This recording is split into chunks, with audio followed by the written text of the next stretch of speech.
दें हम। तो हम मीटिंग का रिकॉर्डिंग ऑन कर दिए, अपलोड करेंगे, ये भी जरूरी है, हम कर देंगे, ठीक है, घबराइएगा मत। हम लोग जो शुरू किए थे पिछला चैप्टर, आप अगर ना भी आए हो तो रिकॉर्डिंग जरूर देख लीजिएगा, फायदा ही करेगा। उसका नाम कौन सा करंट रखे थे हम लोग?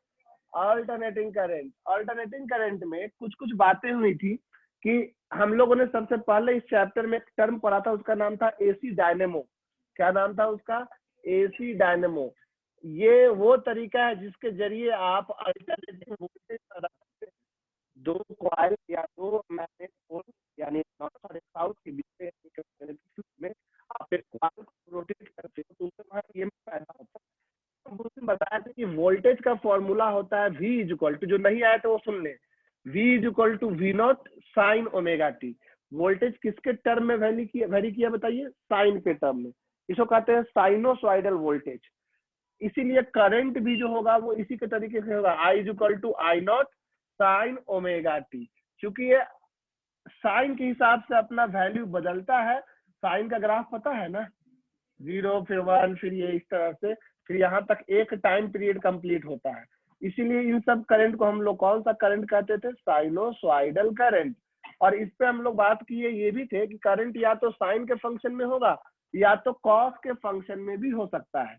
तो अल्टरनेटिंग करंट का कोई भी फॉर्म आपको दिखेगा, करंट अब इसी फॉर्म में दिखेगा, I इक्वल टू या तो I नॉट साइन या I equal to I naught cos omega T, ठीक है। और वोल्टेज किस फॉर्म में दिखेगा? V equal to V naught sine omega T, या आपको जिस फॉर्म में भी दिखेगा या तो साइन या तो कॉस।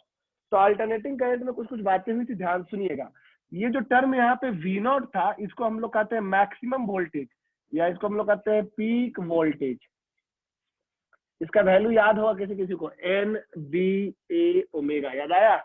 एन था नंबर ऑफ टर्न्स, बी था मैग्नेटिक फील्ड, ए था एरिया ऑफ प्रोटेक्शन और ओमेगा था एंगुलर वेलोसिटी। खैर इस फॉर्मूला में सुन लो मेरी बात, इस फॉर्मूला में वी नॉट कौन सा वोल्टेज है? अच्छा, इसी फॉर्मूला में टाइम पीरियड का फॉर्मूला आपको याद है ना, 2 पाई बाई ओमेगा। तो इसका मतलब ओमेगा इज इक्वल टू हो जाएगा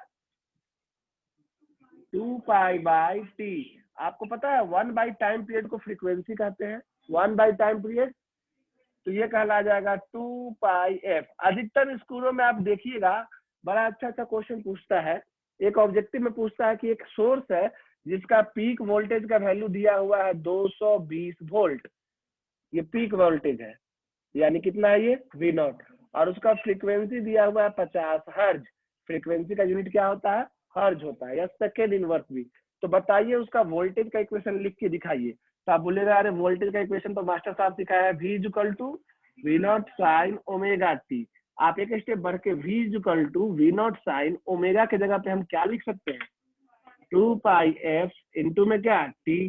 तो V equal to V not का value 220 sine 2 pi into F, 50 into 2 कितना हो जाएगा? 100 पाई टी। तो यही इक्वेशन आपको एक नंबर दिलवा देगा। कई स्कूलों में क्वेश्चन में देखे थे जिसमें आपको ऐसे दे देगा कुछ कुछ वैल्यू, बोलेगा इक्वेशन लिख के दिखाइए। तो हर बार आपको इतना समझ में आया था, पिछले दिन और कुछ कुछ बताए थे हम, वो हम समझाने जा रहे हैं। तो अल्टरनेटिंग करंट दो तरह का होता है, कोई भी करंट दो ही तरह का होता है, चाहे वो अल्टरनेटिंग हो चाहे डायरेक्ट हो। डायरेक्ट नहीं, अल्टरनेटिंग करंट। जो नहीं आए थे उनके लिए एकदम स्पेशल रिवीजन। अभी तक समझ में आ रहा है ना? जो नहीं आए थे उनको कुछ हम बोले ही नहीं अभी तक। हम ये बोले कि या तो साइन के फॉर्म में करंट दिखेगा या तो कॉस के। यहाँ कौन सा टर्म क्या? अगर आई नॉट को पूछेंगे आई नॉट क्या है तो इसको बोलिएगा पीक करंट, मैक्सिमम करंट को कहते हैं। अल्टरनेटिंग करंट दो तरह का होगा, एक तो होगा इंस्टेंटेनियस करंट, एक पर्टिकुलर टाइम पे जो करंट होगा उसको इंस्टेंटेनियस कहते हैं, और एक होता है कौन सा current? Average current. Instantaneous current का फॉर्मूला क्या होता है? तो वही जो अभी लिखे, I is equal to I not sine omega T. लेकिन जब एवरेज करंट निकालने बोला जाएगा तो एवरेज करंट का फॉर्मूला होगा integration of I into D T by total time D T. अब आपसे एवरेज करंट जब भी पूछेगा तो आई के जगह पे क्या वैल्यू पुट करेंगे हम लोग? आई नॉट साइन ओमेगा टी। और यहाँ पे टाइम का लिमिट डालना है, तो कभी टाइम पे नहीं आएगा इन लोग। ठीक क्यों नहीं की फोन नहीं करेंगे? देखा, इसीलिए लैपटॉप पकड़ के रखते हैं। हाँ, क्या बोलता है? वैसे क्या बोला? नाम बताते हैं। फेंक देंगे बाबू, फेंक देंगे। हाँ जी, यहाँ सुनिए आदित्य राज, बहुत खुश हो तुम। उसके बाद जो नहीं आए थे उनके लिए तो थोड़ा सा मौन रखो। देखो यहाँ पे लिमिट हम लोग बैठाते थे जिस टाइम से जिस टाइम तक निकालना है, जो भी टाइम तक है 0 से लेके t तक। तो अगर आपको एवरेज करंट निकालना हो चाहे एवरेज वोल्टेज निकालना हो, फॉर्मूला अगर एवरेज वोल्टेज होता तो यहाँ पे क्या लिखते, v dt by total time dt। तो पिछले दिन कुछ इंपॉर्टेंट बातें हुई थी, ध्यान से सुनो। पहला इंपॉर्टेंट बात, एक टाइम पीरियड में मतलब 0 से लेके कहाँ तक, t तक, जहाँ t का वैल्यू कितना होता है, एक टाइम पीरियड में जो एवरेज करंट होता है, एक टाइम पीरियड में जो एवरेज करंट होता है उसका वैल्यू कितना होता है। सबको समझाए थे कि आधे समय करंट पॉजिटिव होता है करंट, इसी कारण से एवरेज करंट कितना होता है एक टाइम पीरियड में। सब लोग याद कर लो, एक टाइम पीरियड में एवरेज करंट का वैल्यू कितना होता है। आपको कुछ हम मैथमेटिकल इक्वेशन भी याद करने बोले थे, सिंपल सा। कभी भी एक टाइम पीरियड में अगर साइन ओमेगा टी दिख जाए, या कभी भी एक टाइम पीरियड में कौन दिख जाए, कॉस ओमेगा टी, इन दोनों का वैल्यू हम डायरेक्ट कितना लिख सकते हैं। फिर से सुनो, एवरेज करंट का वैल्यू एक टाइम पीरियड में कितना होता है। अगर कोई बोलचाल की भाषा में बोलना चाहे तो ये बोलेगा एवरेज वैल्यू निकालने के लिए आधे समय करंट पॉजिटिव था, आधे समय करंट नेगेटिव था। एवरेज निकालने के लिए जब आप उसको जोड़िएगा तो दोनों कैंसिल होके कितना आ जाएगा। वैसे हमने प्रूफ भी किया था, याद आता है ना, इंटीग्रेशन करके। इसके बाद जब समझ में आया कि अरे यार एक टाइम पीरियड में 0 हो जा रहा है, तो हाफ टाइम में चेक करके देखते हैं, क्योंकि आधा समय में तो कट नहीं सकता है। तो याद करो जरा, या हमको चेक करके बताओ कि पिछले क्लास में हम बताए थे कितना आया था, 2i0 बाई कितना आया था, 5। तो हम दो फॉर्मूला पिछले दिन आपको बताए थे, ध्यान सुनना। एक बताए थे एक टाइम पीरियड में एवरेज करंट, तो वैल्यू कितना आया था, 0। दूसरा बताए थे हाफ टाइम पीरियड में, t बाई कहाँ तक है, 2 तक। उसके बाद लोगों का जिद हुआ कि नहीं नहीं, एवरेज करंट तो एक कंप्लीट साइकिल में बताना चाहिए, आप आधा में काहे बता रहे हैं। तो कंप्लीट साइकिल में बताने में प्रॉब्लम हो रहा था कि आधे समय करंट पॉजिटिव था, आधे समय करंट क्या था। तो इसके लिए एक ट्रिक लगाया गया। ट्रिक क्या लगाया गया कि करंट को पहले स्क्वायर कर दो, उसे स्क्वायर करने से क्या होगा कि नेगेटिव वाला भी क्या हो जाएगा, और उसके बाद उसमें क्या लगा दो, रूट लगा दो, फिर एवरेज निकालो, तो कितना आसानी से वही आंसर आएगा। तो उस करंट को हम लोग कहते हैं रूट मीन स्क्वायर करंट। जो नहीं आया तो वो याद करे, क्योंकि इसे एक नंबर तय है। जितना बात बोले ना, इतना ऑब्जेक्टिव से एक क्वेश्चन एक नंबर तय है, चाहे वो जिस तरीके से पूछे, हम सिखा रहे हैं। कौन सा टर्म बोले हम, root mean square current. Root mean square current को हम लोग रोहित, उसका कंधा पे हाथ, एक हाथ में मोबाइल, जीवन ऐसे कैसे चलेगा। पेन से क्या कर रहा है, यहाँ ध्यान दे, क्लास का आया था, तो फिर यहाँ देखते तो क्या लिख रहा है, नहीं दोबारा माफ, उसका कंधा पे हाथ छोड़ दो, दोस्त है तो। हाँ, very good, thank you. IRMS, ध्यान सुनना फॉर्मूला, IRMS का formula, root mean square current का फॉर्मूला होता है I0 बाई √2। अच्छा, आपसे हम पूछेंगे बताओ तो VRMS कितना होगा, V0 बाई √2। तो जो लास्ट क्लास नहीं आए थे, अगर उनके पास नोट्स नहीं भी है तो भी इतनी बातों को सब लोग चाहे तो लिख सकते हैं एक जगह पे, क्योंकि आपको ये सब शायद नहीं बताए होंगे हम, तो यहाँ पे लिख ले एक जगह पे, ऑब्जेक्टिव के रूप में आ जाएगा। हो गया, लिखिए। मीटिंग को पॉज कर रहे हैं तब तक। अभी आज हम पढ़ाई शुरू करने जा रहे हैं, ये रिवीजन था।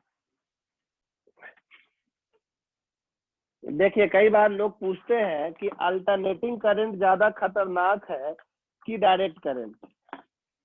सवाल ये उठता है कि ज्यादा खतरनाक कौन है, अल्टरनेटिंग करंट कि डायरेक्ट करंट। मेरा भी सवाल आपसे यही है, क्या लगता है आपको, डायरेक्ट करंट ज्यादा खतरनाक है, कुछ लोगों का ना है, किसी को लगता है कि अल्टरनेटिंग करंट भी खतरनाक हो सकता है।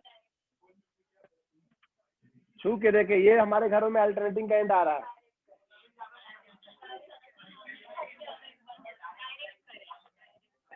देखिए, यहाँ पे कई लोगों का कई बात आया, जैसे इधर से किसी ने कहा कि डायरेक्ट करंट में आदमी चिपके रहता है, अल्टरनेटिंग करंट में आदमी को वो फेंक देता है। वो फिनोमिनन अलग है, वो आपका क्यों होता है उसके ऊपर बात नहीं कर रहे फिलहाल। डेंजरस अभी ज्यादा होने का मतलब ये होता है कि ज्यादा वोल्ट आपको किससे मिलेगा, ज्यादा वोल्ट आपको किससे झटका मिलेगा। अगर मान लीजिए आपको एक 220 वोल्ट है, AC और एक 220 वोल्ट है DC, तो आप किसको छूना पसंद करेंगे? अगर दोनों को छुएंगे, लेकिन अगर छूना पड़ा तो आप AC को टच करोगे या DC को?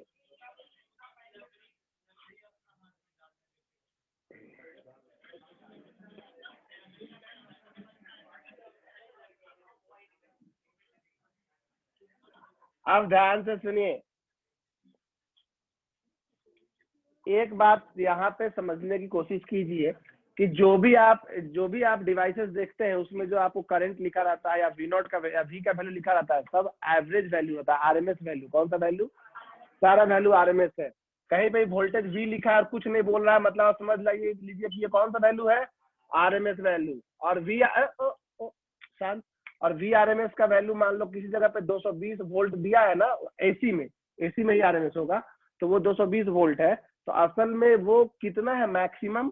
तो अभी क्या फॉर्मूला पढ़ा है आपने? VRMS इज इक्वल टू क्या पढ़ा है आपने? V नॉट बाय, तो मैक्सिमम V नॉट कितना हो जाएगा? √2 टाइम्स ऑफ कौन सा? VRMS। √2 तो ठीक है, VRMS की जगह तो कितना लिखेंगे? 220 वोल्ट, यानी लगभग ये 311 वोल्ट है। तो असलियत में जो आपको 220 दिख रहा है वो आपको झटका देने वाला है कितना तक का? 311। DC में जो 220 है वो 220 ही है, ईमानदार है, जो दिखता है जो बोलता है वही है, लेकिन AC वाला जस्ट पलटी मार देगा। तो ये ध्यान रखिएगा, ये √2 टाइम्स ज्यादा हो जाएगा। तो जो भी आपको वैल्यू, जब तक क्वेश्चन में पीक वोल्टेज ना बोले तब तक वो कौन सा वैल्यू है? RMS। एक और टर्म, ये तो आपको समझाने के लिए लिखे थे, एक टर्म आता है जिसका नाम है फॉर्म फैक्टर। लिखिए तो, फॉर्म फैक्टर। ये ऑब्जेक्टिव के लिए। हम और कुछ पॉइंट्स बोलेंगे, अभी कुछ यहाँ से लिखवा देंगे, कुछ एक बुक है मेरे पास, उससे ऑब्जेक्टिव डायरेक्ट डलवाएंगे आपसे। फॉर्म फैक्टर, एक सवाल यहाँ पे अभी हम खोज के रखे थे, क्वेश्चन यहाँ तो गायब हो जाता है रे। खैर चलो पहले फॉर्म फैक्टर की बात कर लेते हैं। अभी आप दो तरह का वैल्यू देखे, एक RMS वैल्यू देखे और एक एवरेज वैल्यू देखे, हाफ टाइम में देखे थे। उन्हीं के रेशियो को हम लोग फॉर्म फैक्टर कहते हैं। Form factor is defined as, ध्यान सुनिएगा, IRMS बाय I एवरेज। बताइए तो IRMS हम कितना लिखे थे? I not by √2। और एवरेज वैल्यू कितना था? एक टाइम पीरियड में नहीं, हाफ टाइम पीरियड में, 2I नॉट बाय पाई। कुछ कैंसिल हुआ तो कितना आया फॉर्म फैक्टर का वैल्यू? यही आधा कौन सा फैक्टर कहलाता है? Form factor. लिख लीजिए, बताएंगे अभी हो जाएगा, चिंता मत कीजिए। फिलहाल इसका ऑब्जेक्टिव में ध्यान रखिएगा।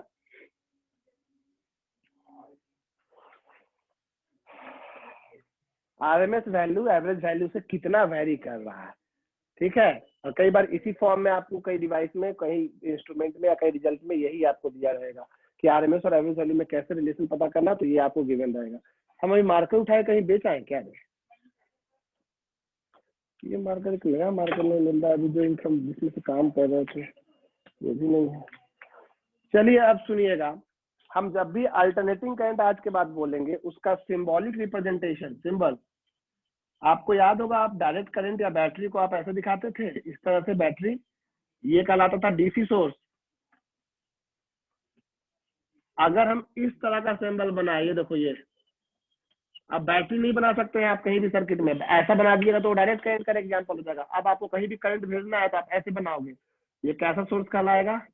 AC सोर्स, क्योंकि बैटरी से तो आपको डायरेक्ट करंट जाता है। अल्टरनेटिंग करंट का सोर्स आप बनाएंगे तो एक सर्कल बना के, ये दिख रहा है ऐसे एक लाइन, इस तरह से, ये हो गया AC सोर्स। तो सिंबल लिख लीजिएगा। अब बताइए क्या क्या फायदे हैं या क्या क्या नुकसान है किसका? अल्टरनेटिंग करंट का, किसकी तुलना में? तो चलिए कुछ बात लिखिए, सम फैक्ट्स अबाउट AC। अरे यार इसको का 4 दिन में बनेगा, हम मार्कर खोज ले जाता।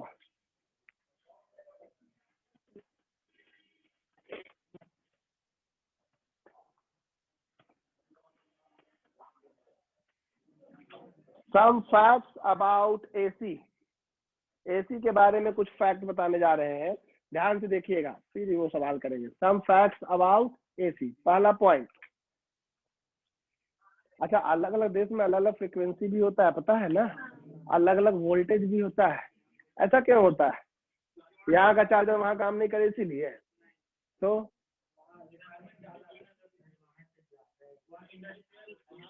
अच्छा, ये सब आप लोग तुक्का मार रहे हैं या कहीं सुने भी है?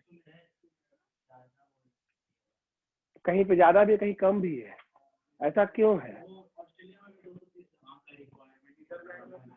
हम आपको एक छोटा सा काम दे रहे हैं, ये हर साल के बच्चों को हम बोलते हैं, कहीं से भी खोज के आप आइए, अलग अलग ऐसे 5 देश जिसका वोल्टेज इंडिया के वोल्टेज से एवरेज वोल्टेज जैसे 220 वोल्ट आता है, कभी 440 आया तो उड़ जाता है, ऐसा बोलता है ना 440 हो गया, खैर, और यहाँ 50 हर्ज या 60 हर्ज चलता है जनरली। तो बाकी देश आप ऐसे 5 देश खोज के आइएगा कि वहां पे कितना वोल्ट है, कोई अलग जो यहाँ से अलग हो, और ऐसा क्यों है कि उसका वोल्टेज इसके वोल्टेज से यहाँ का कहीं और से अलग अलग क्यों है। ठीक है, हमको नहीं पता, हम कुछ तो बोले। अरे भाई एक ही बार में हमको नहीं पता था, मैं तुमको काम दे रहे हैं, हम हर साल काम देते हैं और कोई नहीं बताता है।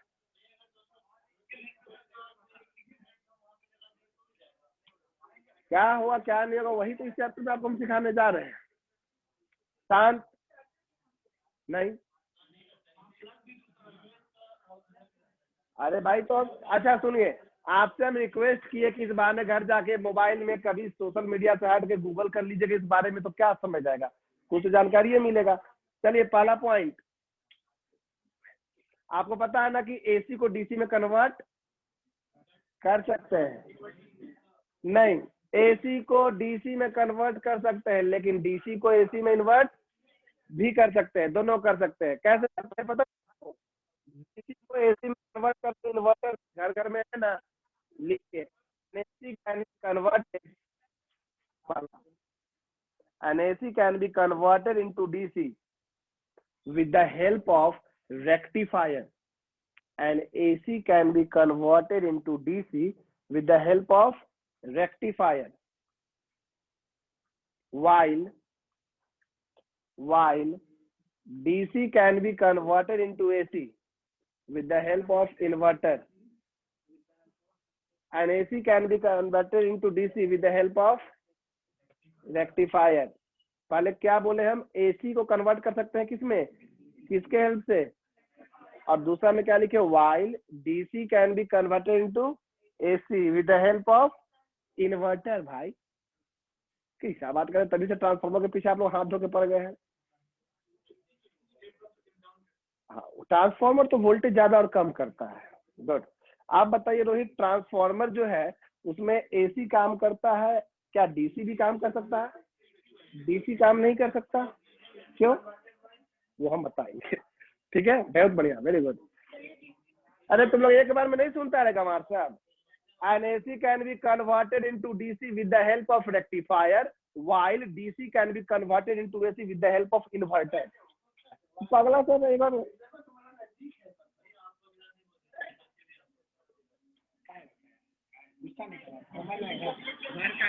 घर का प्रेशर, घर का प्रेशर ना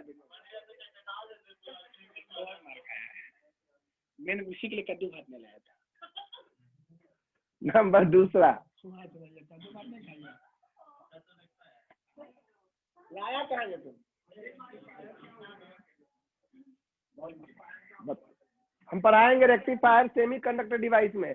रेक्टिफायर वर्ड बना रेक्टिफाई करने से, मतलब अल्टरनेटिंग का पल्स होता है ना, इसको सीधा कर देता है, तो वही अल्टरनेटिंग किसमें कन्वर्ट हो जाता है, डीसी में। अब ये सीधा कैसे हो जाता है, उसी का डिवाइस का नाम है रेक्टिफायर, जो अभी आपको हम पढ़ाए नहीं है।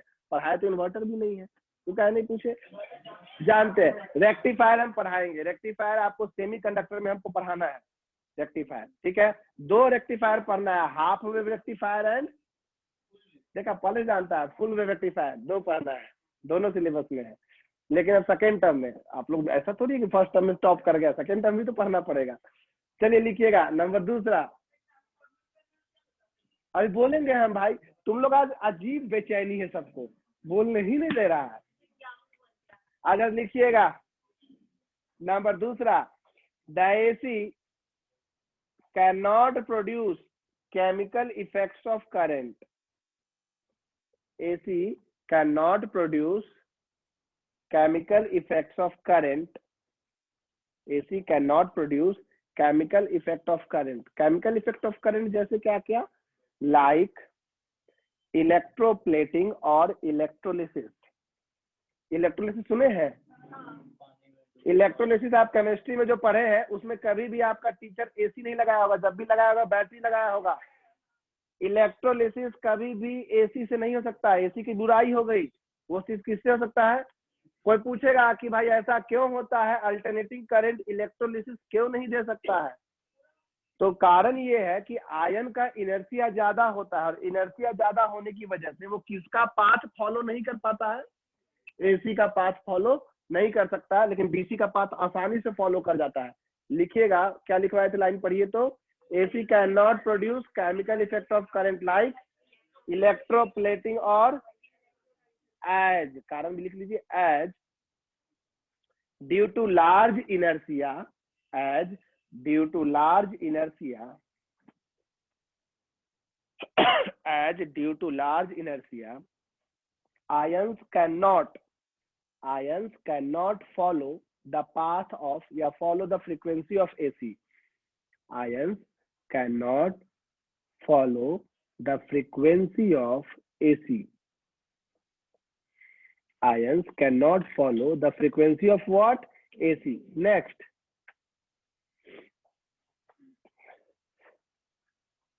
प्रॉपर्टी भी इसमें से आपसे पूछेगा, इसलिए it is cheaper than DC. सस्ता है एसी, सस्ता है किससे? डीसी से। लिखिए it is cheaper than DC.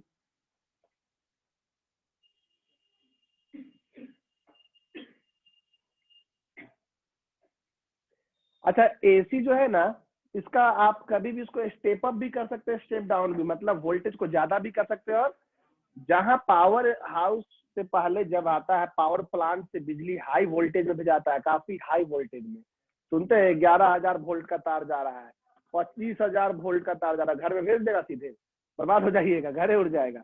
उसको पहले भेजता है ग्रिड में, वहां पे उसका वोल्टेज वो कम करता है कि नहीं कम, यानी स्टेप डाउन किया। उसके बाद उसको कहाँ भेजा जाता है? आपके ट्रांसफार्मर में। ट्रांसफार्मर में भी स्टेप अप कर सकते हैं और स्टेप डाउन, जैसा भी आप। उसके बाद फिर ट्रांसफार्मर से वो घरों में भेजा जाता है। घर में भी हर डिवाइस में, हर इंस्ट्रूमेंट में एक छोटा सा क्या लगा रहता है?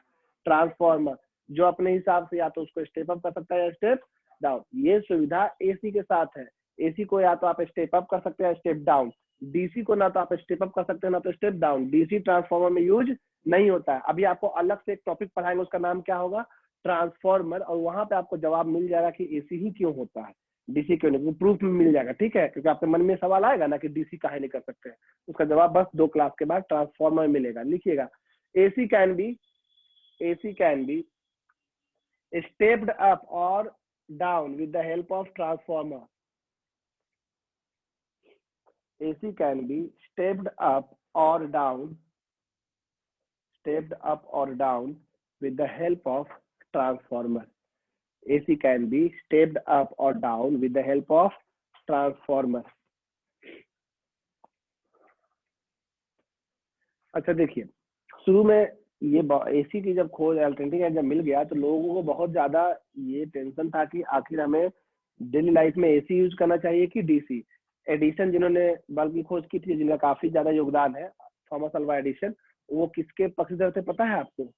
वो डीसी, वो चाहते थे कि डीसी जाए, और इसीलिए वो छोटा सा पावर स्टेशन बनाते थे एक मोहल्ले में, अमीरों की बस्ती में, जिससे सिर्फ अमीर लोग, क्योंकि डीसी की एक और बुराई है, ये दूर तक नहीं जा सकता है, क्योंकि दूर तक जाएगा तो ये एनर्जी लॉस क्या होगा, इसमें ज्यादा होगा, मच एनर्जी लॉस, काफी ज्यादा लॉस। तो इनका था कि भाई सबको लाइट बत्ती है, क्या काम, जो पैसा वाला यूज करेगा। और ये यही कहते थे कि भाई खतरनाक होता है ये एसी, इसीलिए ये डेली लाइफ में यूज करने लायक चीज नहीं है, लोग जिंदगी से नहीं खेल सकते हो तुम। और किसी को एसी का यूज होने ही नहीं दे रहे थे। लॉन्ग डिस्टेंस कम्युनिकेशन बिल्कुल बेकार है इसमें, एसी को दूर दूर तक ले जाओगे और खतरा होगा, ऐसा कहना था एडिशन का। और बाद में टेस्ला वेस्ला लोग लगा एसी के पीछे, तो उन लोग को तो बर्बादे कर दिया एडिशन, बचा भी नहीं। सुने कि टेस्ला मरा अंत में होटल में, वो भी कैसा होटल, घटिया, खाना पीना भी नहीं मिला। नहीं, पता नहीं कैसा टाइप था, उतना भी नहीं है पता नहीं। आपको डिस्कवरी में शायद उसका एक सीरीज भी है, देखिए, हाँ, टेस्ला वर्सेस एडिशन करके है। तो खैर देखिए, कोई भी एक्सपेरिमेंट करने के लिए चाहिए पैसा, और पैसा जब तक स्पॉन्सर नहीं मिलेगा, और स्पॉन्सर उसी को मिलेगा जिसके पास पावर होगा, पावरफुल आदमी लोग स्पॉन्सर। अब जो टैलेंटेड भी है उसके स्पॉन्सर नहीं मिल पा रहा है तो गड़बड़ हो जाएगा। कहते हैं कि टेस्ला गरीबों के देवता थे, ऐसा कहा जाता है कि उनको अगर उचित मिलता स्पॉन्सर और पैसा तो शायद बिजली आज फ्री होता। ये कोटेशन है, पता नहीं ये कितना सच है कितना झूठ है, हमको तो ठीक है, ध्यान दीजिए। अब ऐसा क्या बना देता कि फ्री होता। हाँ हम बार बार सुनाए होंगे, 11 से 12 तक जब भी आता है बात तो ये आप सुनते होंगे। खैर ध्यान दीजिए आप, पहले तो डीसी ही आया था, उसी को पहले लोग ज्यादा यूज भी कर रहे थे। अब यहाँ ध्यान से सुनेंगे तो हम लोग को समझ में और आएगा। तो हम लोग बात कर रहे थे इट कैन बी स्टेप्ड और down with the help of transformer. अच्छा एक और खासियत, नंबर कौन सा point 5, AC can be transmitted over long distances. AC can be transmitted over long distances. AC can be transmitted over long distances without much power loss. Without much power loss या without much energy loss. Without much energy loss. चलिए एक दो बात note करके अलग से लिखिए, चाहे अगला पॉइंट ही लिख लीजिए। अगला पॉइंट देखिए, मिसकंसेप्शन है कि डीसी ज्यादा खतरनाक है, लेकिन ज्यादा खतरनाक कौन है? मिसकंसेप्शन इसलिए क्योंकि उसमें लोग चिपक जाते हैं। ये चिपकते नहीं है, वो आपके सेल्स इतने वीक हो जाते हैं कि आप उसको अलग से अपने आप को उससे रिमूव नहीं कर पाते। खैर क्या बोले हम, next number point, AC is more dangerous than DC of same value. AC is more dangerous than DC of same value. AC is more dangerous than, किससे डेंजर है भाई? Than DC of same value. एक question लिखेंगे, यहाँ तक समझ में आ गया? AC का कुछ कुछ गुणगान समझ में आया, कुछ कमियां भी है उसमें समझ में आ गया आपको कमी। चलिए क्वेश्चन लिखिए, show that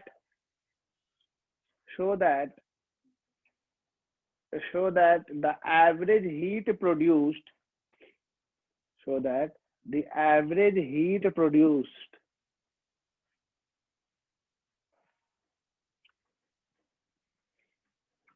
during a cycle of AC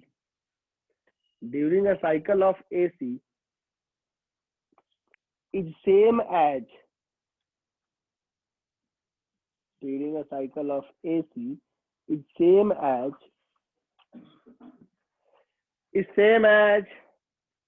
the heat produced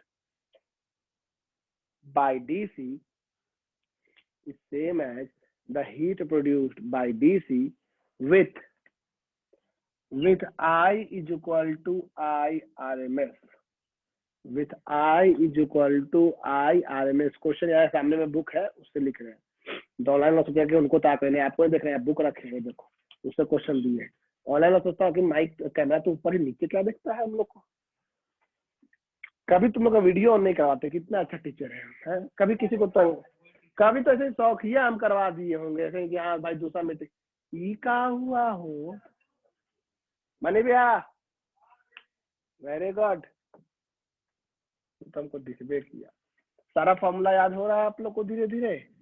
ये मीटिंग खत्म होने वाला है, अगले मीटिंग में इसको शुरू करते हैं। अगला मीटिंग ज्वाइन कीजिए। 1 मिनट का हम लोग क्या लेते हैं,